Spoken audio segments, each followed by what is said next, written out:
All right, welcome everyone. My name is Ray Paik. I'm a community manager at GitLab, and I'm very honored to have one of the most active contributors that we've had over the past year or so, Rajendra.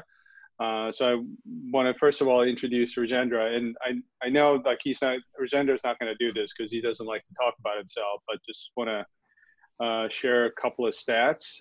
Let me make sure I'm sharing my screen. I don't think I am.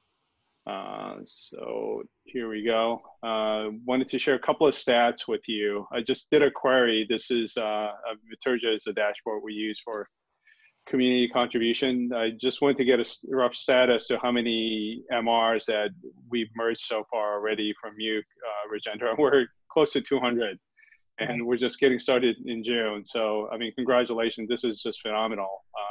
And I think the recent hackathon we had a couple of weeks ago, you had like, was it 82 that we had merged? Yes. And I think you hit like 100%. You submitted 82 and 82 got merged. So that's pretty amazing. So definitely appreciate your contribution. I think you started contributing about a year ago. So I thought your perspective would be interesting, like as in terms of like getting started, why you got started, and then how you gained like a further experience contributing over the past 12 months or so. So without further ado, I mean, Rajendra, I'll just let you quickly introduce yourself, like where you're located, what you do professionally, and then, you know, what you do outside of work or outside of contributing to GitLab. So. Hey Ray, first of all, thanks for having me for this interview. Like as you, I'm also really excited to share about my journey. So yeah, so I'm Rajendra, based out of Mumbai, India. I work with the open source team at GitLab. Apart from open source contributions, I like to travel as everyone, like anywhere and everywhere. Then I like reading some books on financial markets or any products. Like finance is my second interest. Like if I was not a software engineer, I would have been some finance guy, you know, CA or something, equity analyst or something. And apart from that, I play some games on console or some strings on my guitar, or maybe take a few lessons on Spanish or German, you know, to crack open my boredom. And I also like to watch TV series. So that's when I do, like, whether I'm not contributing or not working. So this is me apart from working contributions. Cool. Yeah, there's a lot of movie watching going around with the shelter in place. I'm doing a lot of it myself, spending a lot of time on things like Netflix, and also avid traveler myself, but unfortunately that hasn't been possible over the past few months, and hopefully we'll be able to do that soon enough. But yeah, so I think I mentioned earlier, I think you started contributing about like 12 months ago. And you know, this is an often question that I ask whenever I meet like a new or recent contributor. So, and I mean, what drew you to contributing to GitLab? What was your motivation? And have you used, like, you know, I'm guessing you used GitLab before you started contributing to GitLab. So if you can talk a little bit about that, I think that would be great. Yeah, so after joining my current organization in 2018, right after college, so I started learning about, you know, a lot of stuff about writing good code, thinking about edge cases of a problem and ways to handle it. But I really wanted to, you know, sort of be good at architecture, be good at code structure, you know, how things flow inside a code when a request comes to a machine or something like that. How to be a good developer in short. So that's when I thought I had to learn this, and best way is to, you know, contribute to a fully open source project. And prior to this, as you said, yes, I was a GitLab user for my personal projects, and I knew it was fully open source. And that was the point, like when I thought, in order to learn about good architecture, what it looks like, or, you know, learn better ways of doing something. Like if I know how to write aspects, I'm sure that there is better way to write them. So I had to start with an open source project. I looked upon a few for a few weeks after that thought. I tried a couple of them, installed a couple of them on my local machine, you know, asked for help when I stuck. But GitLab was one of those which had, you know, easy to follow guide, easy to set up local dev environment. And of course, we have Gitter channels for help. We have you, you know, who can sort of help take help from the insider team for any issues. And then that is what then I started doing. Like I did not look for any other projects and decided to focus on one. Earlier, I took a couple of weeks to get one MR in master. Now it's like more like as you said, I had 82 during the hackathon, so it's like I contribute almost daily. If not 4 contributions, I at least check the comments or ask for help when I'm stuck. So all in all, like I have no intentions of whatsoever to stopping contributing to GitLab. But yeah, so main Cool. motivation to start contributing was to learn good ways of doing a single thing and learn about good architecture and learn about good code practice.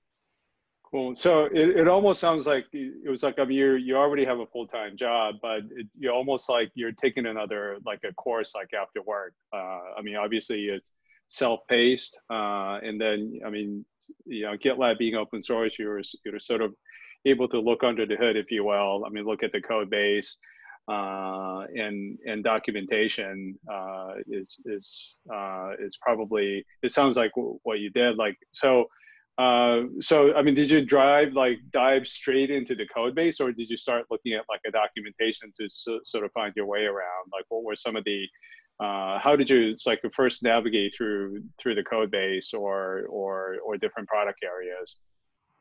So most of the issues that we have for community to contribute, it has a lot of description in the issue description. So sometimes, almost 90 out of 100 times, we have the files mentioned where the changes would go. And as I said, for the first time, I started with good first issues, which were around fixing documentation, fixing a typo, fixing some strings on the UI, stuff like that. So it was really easy for me to find those files initially. And I think for anyone who is doing this good first issues type of contributions, it's easy to find the files in our code base. So, so if you want me to go through how I select issues, then I can do that. Yeah, I mean, I have hopefully people can see it. I under GitLab -org project, and I'm on the issues page, and I think I'm guessing you search for like a specific labels. So first label that I filter is accepting merge requests. So this is which says like GitLab is saying, hey, we are accepting merge requests to these issues. You can feel free to check them out. And second filter that I use is since I like to contribute to backend stuff like the APIs, the model. I use the backend label, which specifically is applied to issues which might need to change code in Ruby or Rails. And the third is any DevOps stage team. Like I specifically the start I started with adding APIs to monitor health tracking. So we have a level of group health and monitor stage. So that's the third and fourth filter I sometimes use. But most of the time, these are the two basic labels that I use to choose. So yeah, I mean, that's really interesting because you sort of started looking at what kind of issues are open, and that sort of gave you a window into areas where, I mean, you can contribute or look into. And then, I mean, like I'm just clicked on one of the issues that was at the top of the page. I think, like you noted, a lot of the issues are pretty detailed and pretty descriptive. And I mean, this one has like a lot of issues associated with it, but you're saying like there will even be pointers to like the code base and where to look and what to fix. So I mean, that's a good point. Go ahead. I'm working on an issue. So if you check that, so Manoj from the managed team has pinged me, if I wanted to work on this issue. Let me just grab the issue number for you. Yeah.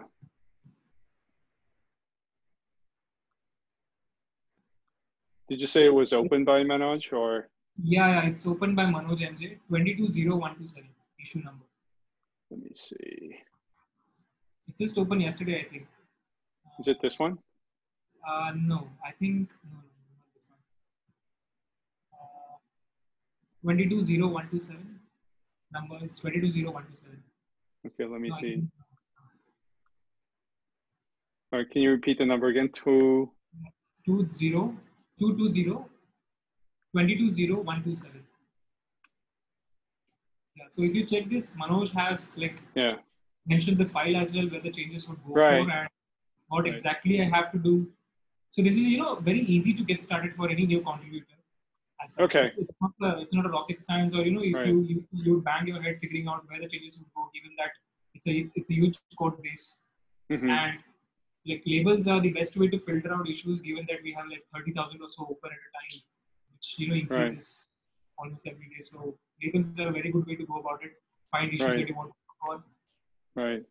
Okay, well, this is interesting because I mean, I think a lot of people say I just, looked into different files and explore different directories, or look at docs.gitlab.com. But I think, yeah, I mean, this is definitely another way of doing it. Just look through the list of issues that everyone's working on, because I mean, issues are not just for community members; it's for even for GitLab team members who'll be maybe picking these up as well. So, yeah, I mean, I think that's a good point. It's almost like looking at future work or future demand for work that needs to be done. So this is another interesting way of doing it.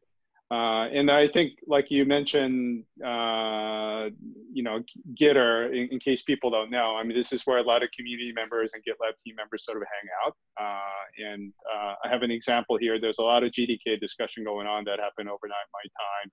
And I know you are, Rajendra, and Lead Ticket and other that have been very active. So this is where a lot of people hang out, and this is where people tend to ask questions. Like, I have a question about this issue, and I think this is a good resource, and you can get help from people like Rajendra and others. So sort of going back to like the early days, I mean, you mentioned you sort of, you explained how you sort of search through issues to find areas to work on. In general, with your, like, when you started submitting merge requests, what were some of your approaches? Like, I mean, you talked about like a specific labels that you look for, to search for type of issues that you're interested in. But what were some of the approaches when you started? Okay, I'm going to work on this, and what were some of the approaches in writing or submitting your first MR? Yeah. So as any contributor would do, I started off with smaller MRs, making Mm-hmm. smaller MRs on smaller issues, like fix a typo, fix a documentation skill, or fix some Mm-hmm. note on the front end page. Because for me personally, I really feel happy and get more excited when MR gets merged into master of a huge project, which Right. is contributed by a lot of developers. The end product is used by a lot of users, and myself being a user. So for me, this was the, oh yes, I got my MR into the master feeling that I used to look for. So that is the main reason I started off with smaller issues and making smaller MRs, because I knew if I started with bigger issues, changing API code or changing model, that would take a bit of an extra time, because for that, one, we need a context around what changes we are making. Second, we need to know the best way to do it and the practice that is followed by GitLab. So, for example, for adding a new API, we use the Grape framework. Now, prior to this, I never used Grape framework for any of the projects or anywhere else. So, for adding an API, I had to read about and have basic understanding of what Grape framework is. And so, yeah, that needed some time. So API addition was like, I started off at a later part in the contribution stage. So in January, you are aware, and anyone like Sarah and Clement are aware, like I made a public goal of having 50 plus merged MRs in the whole year. But Mm-hmm. I had a lot of help, a lot of documentation, a lot of help on the issue pages that I reached my goal in the first 2 months. Now, as you saw earlier, like I'm around 10 short of 200. So yeah, that is what the actually the feel good factor that I needed, and that's what I searched for in the early days. And Yeah. that's sole decision, like sole thought on what I made the MRs in. Yeah. I think that you have like a couple of good points there. I mean, the first one sounds kind of obvious, like start with like a small ones and start, having a sense of traction and accomplishment. And the other thing is, I mean, I think like even if people have like a prior experience in open source projects, every community, every project's different. So going through the mechanics of like submitting the first patch, see how the review process works, and what are some of the like etiquettes in the community, that takes a little while. And if you tackle a substantial project, I mean it's obviously not very easy to sort of figure out the mechanics. Like, I think documentation is a great example. You improve the paragraph, or even fix a simple typo, I think you get a sense as to how like a review process works and what the mechanics Yeah, you also are. get to know the Yeah. stages your MR goes in after Right. raising. Right. You have the Yeah. pipelines where Right. you have a basic reviewer, then you have a maintainer reviewer, and then finally it's merged with everything checks out. Then after that, some of my MRs, get into workflow candidate and workflow production. So end-to-end process is being shown if you have like Mm-hmm. one MR raised and it's about to get merged. So Right. yeah, Right. first No, I mean MR that's should really go for smaller issues. right. I mean, that's a good point. I think also the second part that was important, and this is something that impressed me about you, was you weren't shy about asking for help. Like if you didn't understand something, like either documentation wasn't clear or who the right person is to talk to, you either reached out to me or found other people within GitLab to ping them and say, hey, I'm stuck here. Like, who's the best person who can help me? And then I think you even jumped on Zoom calls with me and a couple of other people. That was very impressive. And this is a thing that I also want to stress to other community members that might be watching the recordings of. I mean, I'm a GitLab employee, but before that, I'm a GitLab community member. So if somebody from the community reaches out, I owe it to them to respond in a reasonable time frame, and I need to make a best effort. I need to put a good effort into doing that, and that applies for everybody within the GitLab team. You mentioned like people like Clement, like engineering manager, other engineers, and even product managers.